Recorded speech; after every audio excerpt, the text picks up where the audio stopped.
Hello everyone, আসসালামু আলাইকুম। Welcome back to my channel. আজকে আমি আটা বা ময়দা দিয়ে 10 মিনিটে কিভাবে সকালের নাস্তা তৈরি করা যায় তা করব। তো চলুন কথা না বাড়িয়ে শুরু করা যাক।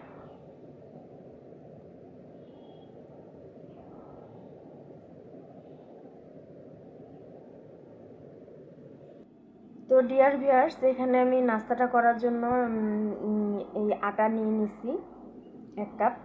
আর এটা হচ্ছে আপনার চালের চালের আটা। তো আপনারা চালের আটা না নিতে চাইলে না নেবেন, কোনো অসুবিধা নেই। এটা আমি ময়দা বলছি, কিন্তু ময়দা নিইনি, এটা আটা নিচ্ছি। আপনারা আটাও নিতে পারেন, ময়দাও নিতে পারেন, কোনো অসুবিধা নেই। তো আমি এখানে 1 কাপ নিচ্ছি আর 1/2 কাপ চালের আটা নিচ্ছি। তো এখানে আমি লবণ অ্যাড করে দিচ্ছি, লবণ আর 1 চামচ চিনি। পরোটাটার মধ্যে একটু চিনি মিষ্টি মিষ্টি হলে ভালো লাগে খাইতে, তো চিনি দিয়ে নিলাম। এটা এখন আমি একটু একটু পানি দিয়ে গুলাই নিব।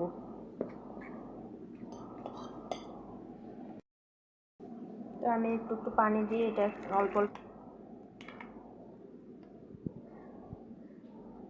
এটা এখন আমি সাইডে রাখি। এখন আমি 2টা ডিম ফাটিয়ে নিব।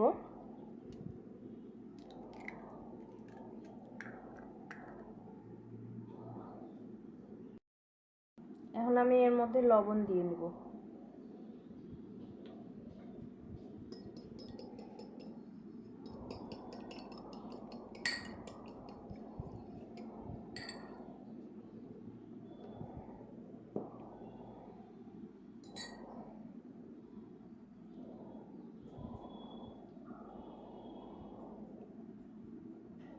লবণ দিয়ে নিচ্ছি। একটা ডিম আমি পেঁয়াজ ছাড়াই শুধু লবণ দিয়ে করলাম, আর একটা আমি পেঁয়াজ মরিচ দিয়ে করলাম। এখানে আপনারা এটাতে আপনারা বিভিন্ন রকম সবজি অ্যাড করতে পারেন, যেমন গাজর, টমেটো, এগুলো দিতে পারেন। তো চলে এলাম রান্নায়। এখন রুটিগুলো আমি ভেজে নিব।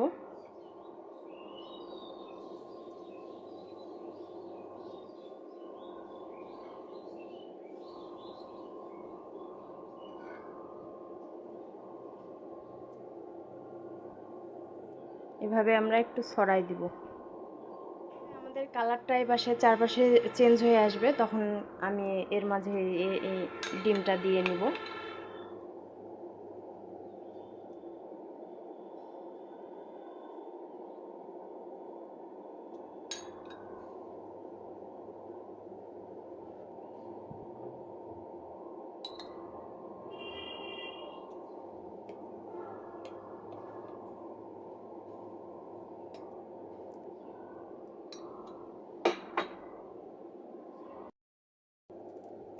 এটা এখন আমি উল্টাই দিব।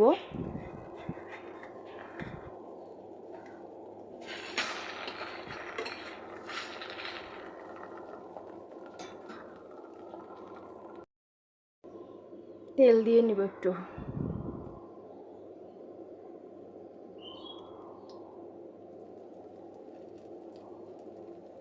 এখন আমি ফোল্ড করে নিব।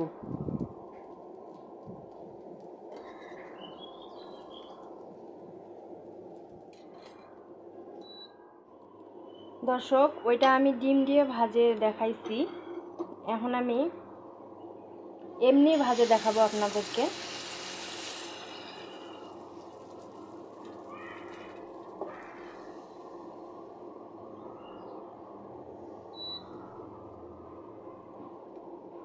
এটা আপনারা মনে করেন যে সকালে নাস্তা বানায় পরাটা বা রুটি বানানোর টাইম নাই, আপনারা চট করে এই রুটিটা সুন্দর করে আটাটা গুলাই নিয়ে 5 থেকে 7-8 মিনিটের মধ্যেই এই পরোটাটা তৈরি করতে উল্টাই দিব।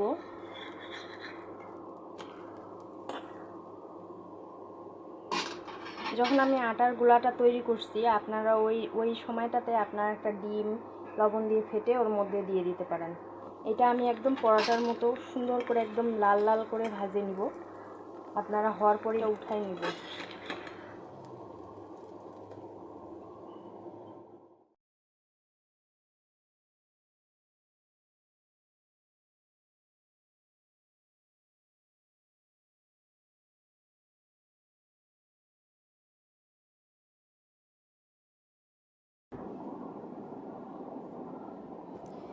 এই তো তৈরি হয়ে গেল নাস্তা, 2 ধরনের পরোটা। যারা ব্যাচেলর স্টুডেন্ট হোস্টেলে বা মেসে থাকেন তারা অনায়াসে 10 মিনিটে এই নাস্তাটি তৈরি করে খেতে পারবেন। আশা করছি রেসিপিটি ভালো লেগেছে। ভালো লাগলে লাইক, কমেন্ট, শেয়ার করবেন। আর যারা এখনও আমার চ্যানেলটি সাবস্ক্রাইব করেননি তারা সাবস্ক্রাইব করে নেবেন এবং পাশে থাকা বেল আইকনটি প্রেস করে অল করে দিবেন, যেন ভিডিও আপলোডের সাথে সাথেই নোটিফিকেশনটি আপনার কাছে